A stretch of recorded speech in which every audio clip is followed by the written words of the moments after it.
Hey everybody, Austin back again with another Let's Play video. Today we're going to be running through Toki for the 8-bit Nintendo.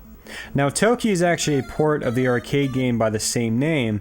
It was released to a variety of platforms back in the day, including, well, obviously the 8-bit Nintendo, but also the Atari Lynx, the Sega Genesis, and I am pretty sure it came out on other platforms as well.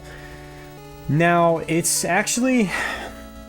on those versions, at least the Sega Genesis one from what I personally played, is an extremely difficult game. At least that version is extremely difficult. The NES version, on the other hand, the other night I decided to load it up onto the old Power Pack, and I was like, you know what, I'm going to see how far I can get in this version.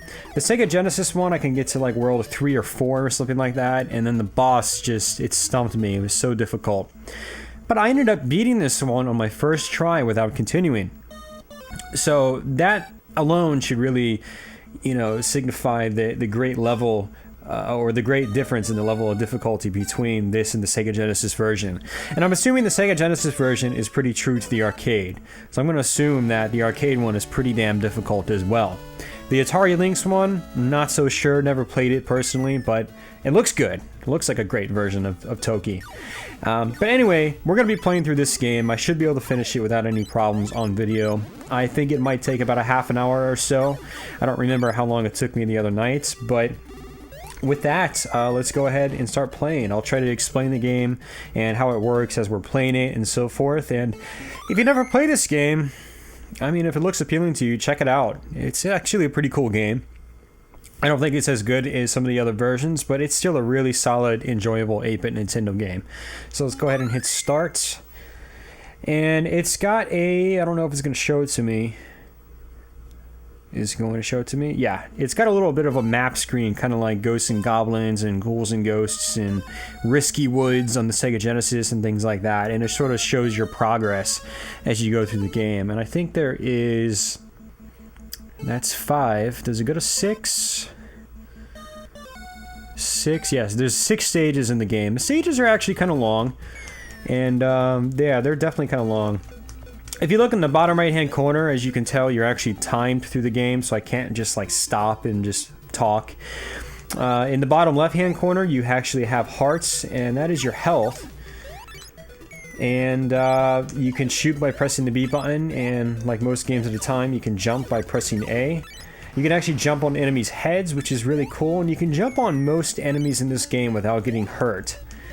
You can also shoot diagonally, you can shoot up, which is really cool. Unfortunately, you cannot shoot down, so that's something to keep in mind. And you get various weapon power-ups and things like that. You get little items, like I got this football helmet, which I'm pretty sure... I don't know if it makes me invincible while I have it on, but it does something. Yeah, it looks like you're invincible while you have it on. I'm not getting hurt by anything. But it is temporary, so it is going to go away and in just a minute. It's blinking and it's going away right now. Now, funny enough, this guy right here, I think is actually a boss on his own in the Sega Genesis one. I remember having to hit those heads on the side. So, this version might be altered. It might be heavily altered compared to the arcade game. I don't know because I've never played the arcade version. I would really like to. That's probably one of those games I should try to check out on MAME or something like that. And eventually play that. That'd be pretty cool. Well, that's cool. You can shoot diagonally down when you're on hills. That's pretty neat. That is definitely something you didn't see very often in 8-bit Nintendo games, if at all. I mean, well, there were some games like Contra you could shoot diagonally and things like that, but there weren't really that many games where you could do that, which is pretty cool. It's pretty cool that you can do it in Toki.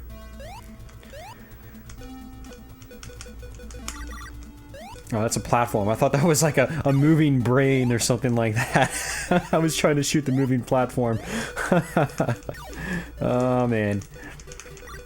Gotta love good old graphics. I mean, you don't know what the objects actually are.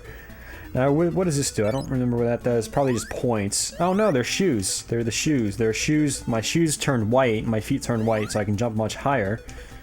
Which is definitely nice for certain areas of the game. And these ghosts you can pretty much just destroy.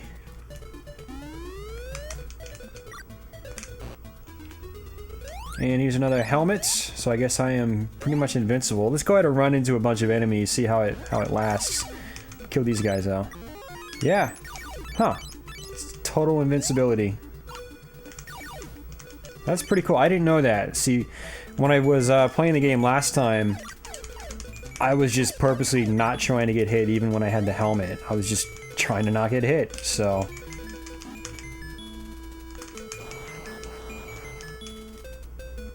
Now that's the first boss. When you defeat the bosses, he drops a few items like that, and you can grab them, and sometimes there'll be extra lives, sometimes there'll be heart refreshers and whatnot.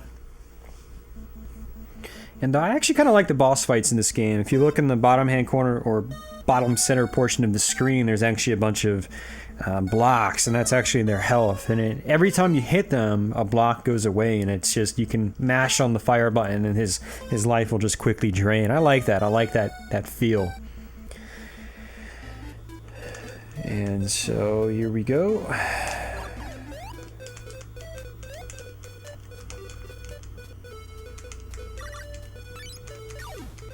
Now, I can't actually hear the music right now. I'm not playing with headphones. My capture box is kind of halfway across the room and my headphones won't stretch. Could really use an extension cable. But when I played this game the first time, I noticed that the music was actually really repetitive.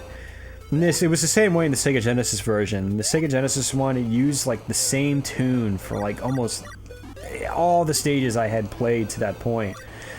And this one kind of does the same thing. It gets very monotonous, but I don't think it's a bad tune that plays in the background. It's just that it's the same one over and over and over again. So that can definitely get old after a while. Wow, that spread shot did not last long at all. Is this another one? This should be another one. Nope. So in this water stage, you're not able to shoot up or down. You can only shoot left or right, kind of like in a shoot 'em up sort of fashion, which is pretty cool. It's a good way to mix things up.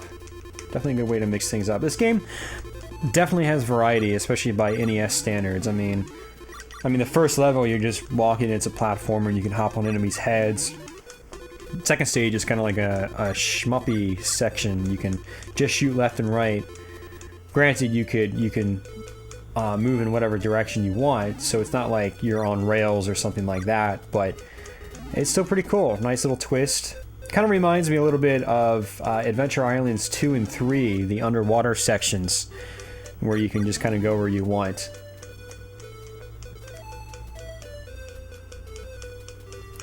Now, one thing I do, as you can probably tell, is I really just... I just keep mashing on the fire button, even if there aren't any enemies around. That makes me more protected for enemies that are potentially coming on screen.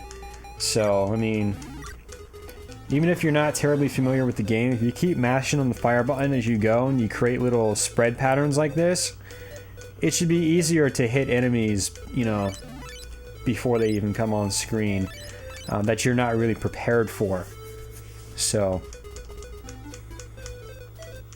basically just playing safe.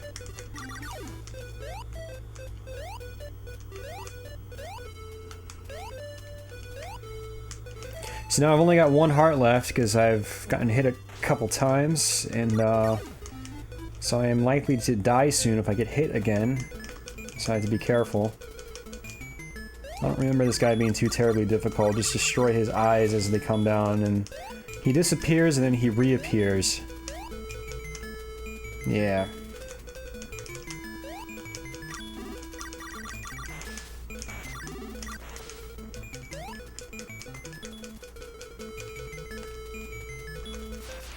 That's it, he's gone. Yeah, this version of Toki is not terribly difficult. I mean, again, I beat the game on my first try. The last stage had a couple sections. There's like this little fake minecart kind of section that leads to instant death if you make a wrong jump or something like that. But aside from that, I didn't really have any problems with this game. I think the last boss took me a couple tries, but I was being kind of reckless when I was playing. I was just kind of getting hit without being too careful. So... and what's funny is between each stage they have a little bit of story that goes along.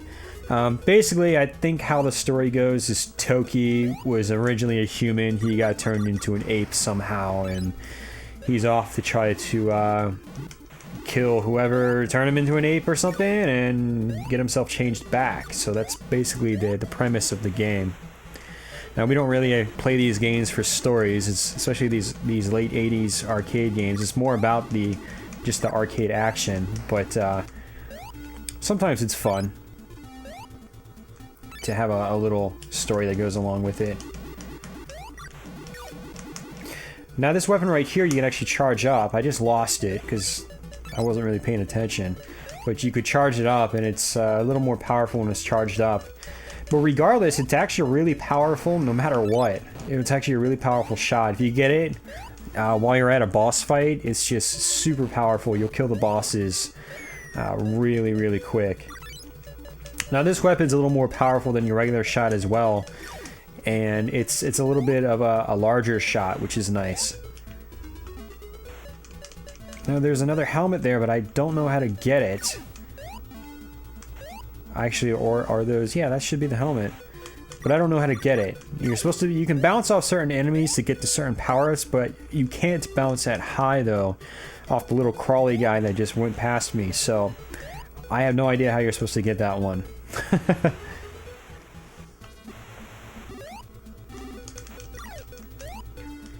If you guys know how to get something that I miss, just post some comments below if you're really familiar with the game. Just leave a time code. That way I can go back and refer to the comment that you're leaving. And yeah, it would actually be kind of cool to know how to get to some of these power-ups. Ah, crap. Bad jump, bad jump. I know better than that. I'm just gonna walk off the edge next time. Like that. It wasn't that difficult. But now that confirms one thing, is that the the lava stuff kills you in one hit, so don't touch it. I thought it might just take away some hearts and that's it, but... Well, technically it did. It took away all of them.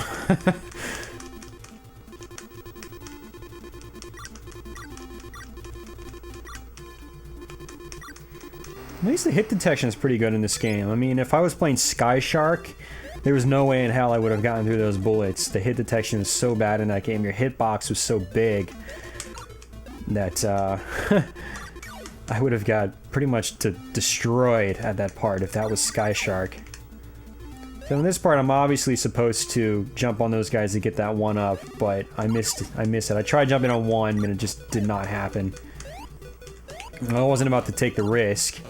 And I wouldn't mind being able to beat this game without continuing on video. That's always a good feeling. I've got a pretty good amount of Let's Plays up, actually, where I do beat the game without continuing. I think in some cases without dying, so...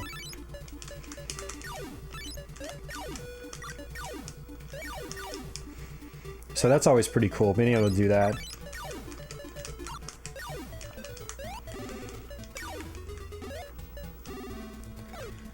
Hop on him, make it easier. There's some pitfall action right there and some jungle hunts. Very reminiscent of those early games, those early classics. Both games are great, Jungle Hunt and Pitfall. They're both fantastic games. Alright, got the good firepower. This might be the boss. If it is, then this is a really good weapon to have. So let's make sure I don't get hit. There we go.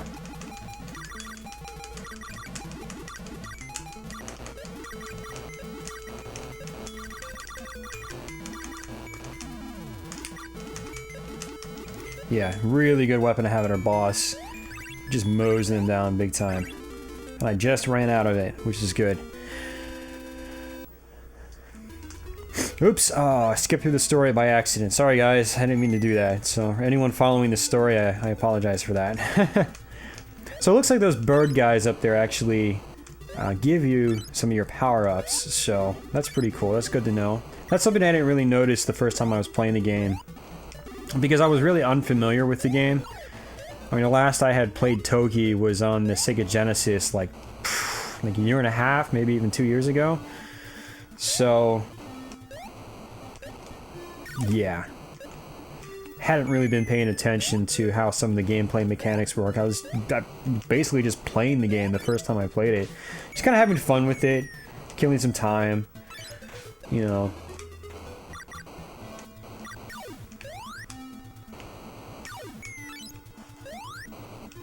But now I'm sort of catching on to how some of the gameplay aspects work. I still don't know what those coins do, though, that these guys drop. I keep picking them up. I'm like, yeah, coins! I'm assuming maybe if you collect a certain amount, they give you a one-up or something like that. But to be honest, I have no idea. If you know what the coins do, post a comment below. Let me know. Austin, you can beat the game without continuing, but you have no idea what the power-ups do. There's something wrong with that picture.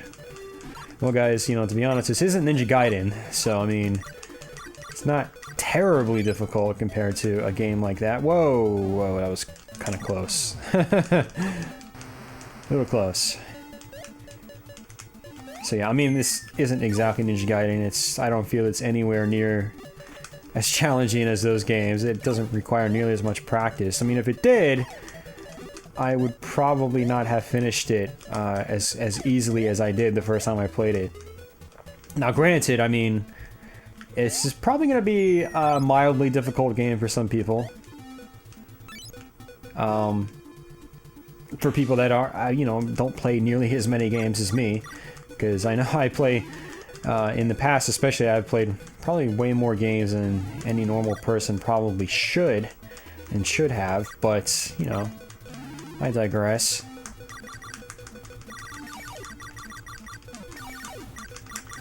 Little mini boss, I guess. Little mini wall boss. Mini balls. Alright. Can I literally just sit here like this? I can. Wow, that wasn't easy or anything. That was super challenging. Wow. Now he's acting like he's on crack or something.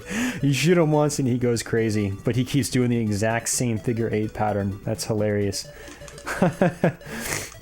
Oh, man. That's the thing about this game. I noticed that if you just take your time, it's not too terribly difficult. Oh, I remember this boss. I died at him the first time. But I think he just does the same pattern over and over. Whoa, forgot about that. That's for damn sure. Oh, please don't do that. Did I kill him? Oh, I killed him. I don't remember him charging at me like that. So I was like, oh no, don't go all the way across the screen. I don't want to die. Not that it really matters, I have 5 or 6 lives, so...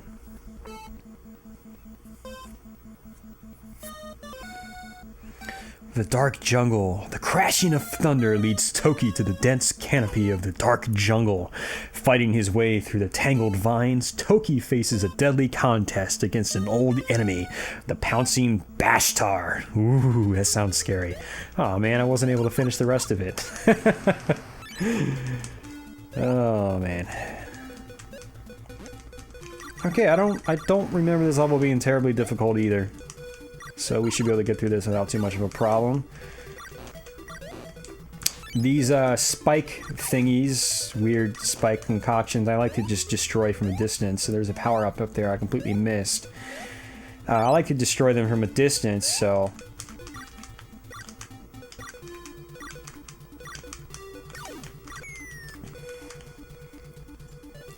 Because when you destroy them, basically a spread shot comes out, and it's a lot more challenging to dodge if you're up close to it. So obviously you want to stay a little bit farther back in order to make life a little bit easier. So here we go. Just run through everything in one hit. Run through that guy in one hit. Run through that guy in one hit. Run through that in one hit.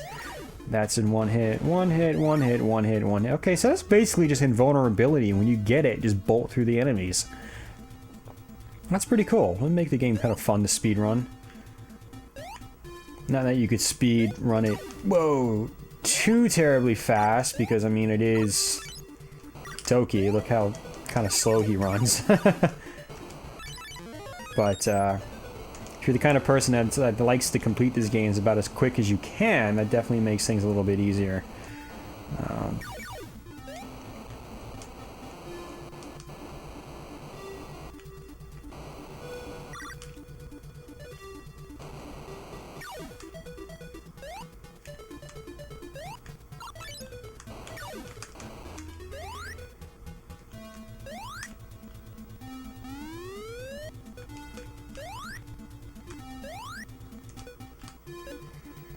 No hidden items.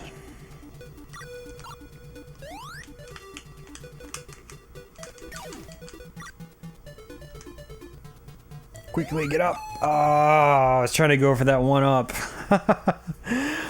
But the boots were running out of time, so... I wonder if I can go back down.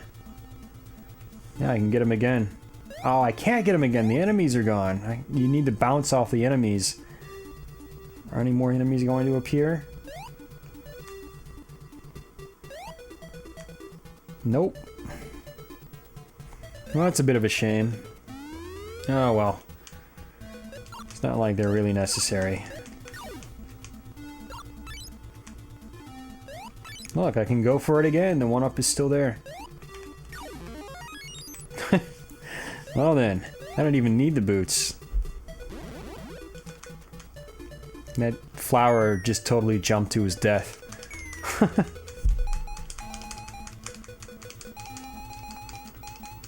Now you can't kill those guys. They're like shielded. Kind of like some of those enemies in the Castlevania series. Where they just kind of dumbfoundedly just will run over the or run around the platforms, and they reflect just about any shot you throw at them.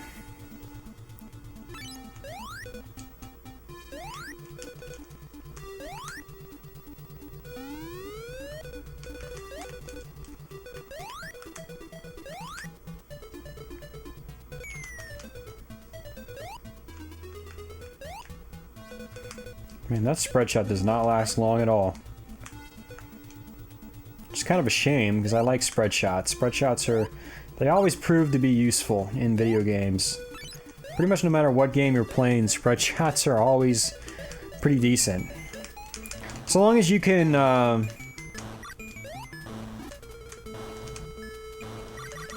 well, so long as you can shoot more than one shot at a time, spread shots are always pretty decent in video games. Now, I hate it when games actually have spread shots, but they only let you shoot one burst at a time. That boss was kind of a pain in the ass. I don't know if there's a way to get around him without getting hit. I mean, it's not such a big deal when you get to him, you have 4 hearts. But still. Alright guys, well this is the final stage, I believe, so we're already pretty much towards the end of the game. And we're up to about 25 minutes so far, so yeah, that puts us at about 30 minutes after I complete the game, so... very similar to my Ninja Gaiden 3 Japanese Let's Play from just a little while back. Toki's final quest takes him to the place of Miho's imprisonment. Ah, Miho is probably like his chick, woman, or something like that. Alright. We got things falling from the ceiling. We got little bats, green bat sort of thingies flying from the ceiling as well. They look menacing, guys. Super menacing.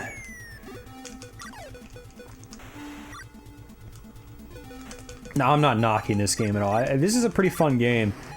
It's just a little too easy for my tastes. I mean, I'm glad I was able to finish it without too much trouble because, you know, the Genesis version kind of makes up for it, you know, being the pain in the ass it is. But at the same time, this game does kind of lose my interest pretty quickly because it's not terribly challenging. But it's still fun. It's still fun to play through. If you're not... I don't want to say not as skillful and just sound cocky or anything like that, but if, you know, if games give you trouble, certain types of games give you trouble, this might actually be, you know, welcoming to you. It's not uber challenging, so it's definitely doable, I think, for the average gamer. Now I say that because I can bolt through a lot of games without trouble. Probably because I've been playing them my whole life. You know, Contra, Life Force, Castlevania, stuff like that. But Contra especially, I still find people today that find that to be an extremely difficult game. And I'm like, Contra, I can one life that like without having played it for like a year. It just doesn't seem that difficult to me. Especially once you get the spread shot and things like that and have a basic idea of where the enemies are. But people still seem to have a hard time with that game. Like, I see threads on places like Nintendo Age where people are saying, wow, I just beat Contra for the very first time. I'm so proud of myself. And it's like, that's cool, be proud. I'm glad you finished the game, but I just always found Contra to be easy. Even as a kid, I beat it like my first day I had it. And it was the first game, actually, aside from Life Force, I think Contra was the very first game I ever beat without dying. So I mean, for people that have a hard time with games like Contra, I'm kind of going on a tangent now, just not even focusing. For people that have a hard time with games like Contra, I think Toki will actually be very welcoming because it's not super challenging. It provides a little bit of a challenge, but it's not super challenging. Oh, you can walk off of it. I totally forgot. Oh, bad. Okay, this is that sort of like pseudo minecart section I was telling you about, and it actually leads to the final boss in the game. So we're actually very close to the end, guys. Now you don't want to jump off of it, and you don't want to jump, or you don't want to walk off of it either. It's not like Donkey Kong Country where you get into the minecart and you're stuck inside of it, and the only way out is by jumping. It's not like that. So get on it and just sit.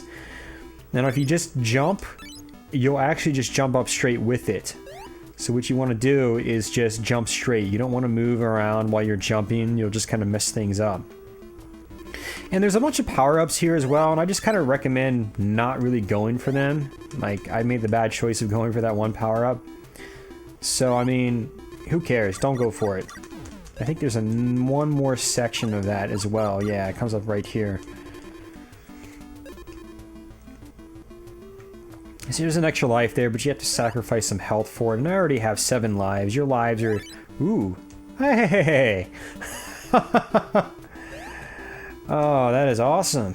And I got the shield, so now I can go through and get these power-ups. Oh. Wow, that doesn't last very long on this part. That is crazy.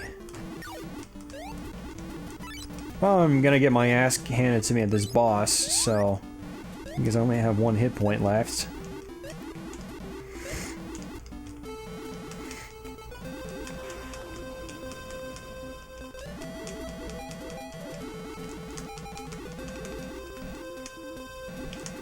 Now, if I remember correctly, I think he's a multiple section boss. And you've got to basically hit his heart, or whatever you want to call it. Oh, that was close.